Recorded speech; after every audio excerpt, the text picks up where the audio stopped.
मुलचेरा तालुक्यातील वेंगनूर ग्रामपंचायत अंतर्गत येणाऱ्या सुरगाव सारख्या अतिदुर्गम आणि आदिवासी बहुल गावात आज जिल्हा परिषदेचे मुख्य कार्यकारी अधिकारी सुहास गाडे सर पोहोचले आहेत। या ठिकाणी विकास कामे त्यांच्या माध्यमातून पाहण्यात येत आहे। सर, काय सांगाल, अतिदुर्गम आदिवासी बहुल गाव आणि पहिल्यांदाच जिल्हा परिषदेचे मुख्य कार्यकारी अधिकारी या गावात पोहोचले। सुरगाव गडचिरोली हा निसर्ग संपन्न आणि अतिशय जंगलाने व्यापलेला असा जिल्हा आहे आणि या ठिकाणी बऱ्याच गावांपर्यंत आता विकासाची गंगा पोहोचत आहे।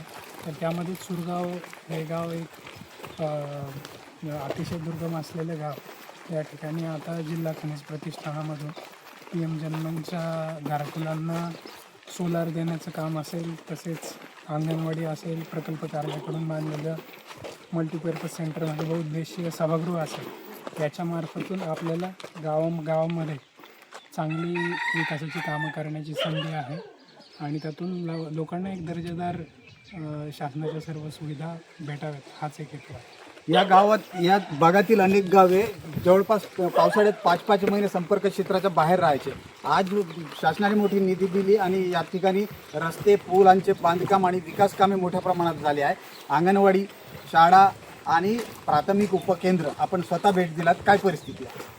नक्कीच परिस्थिती सुधारत आहे आणि मी खूप आशावादी आहे की येत्या काही वर्षामध्ये गडचिरोलीचा पूर्ण चेहरा मात्र बदलून जाईल।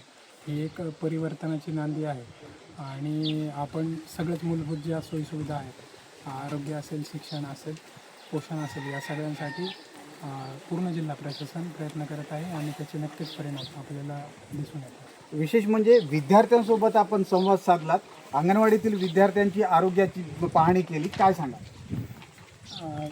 या भागामध्ये आपल्याला शिक्षणाचा दर्जा, आरोग्याचा दर्जा, पोषणाचा दर्जा वाढवण्यासाठी खूप वाव आहे आणि त्यासाठी एकत्रित प्रयत्न गाव पातळीवरील सर्व कर्मचारी, अधिकारी, सर्व पदाधिकारी यांच्या सहकार्याने आपण निश्चितच गावांचा सर्वांगीण विकास साधू शकतो। एकूणच आपण बघू शकता, या मुलचेरा तालुक्यातील हा शेवटचा गाव आहे। या ठिकाणी आजपर्यंत कुठलेच अधिकारी पोहोचू शकले नाही, मात्र आता जिल्हा परिषदेचे मुख्य कार्यकारी अधिकारी सुहास गाडे सर स्वतः येऊन प्रत्यक्ष पाहणी करत आहे। एकूणच या ठिकाणी विकास कामांना आता गती मिळणार असल्याचे सांगण्यात येत आहे। महेश गुंडेटीवार, LS मराठी, गडचिरोली।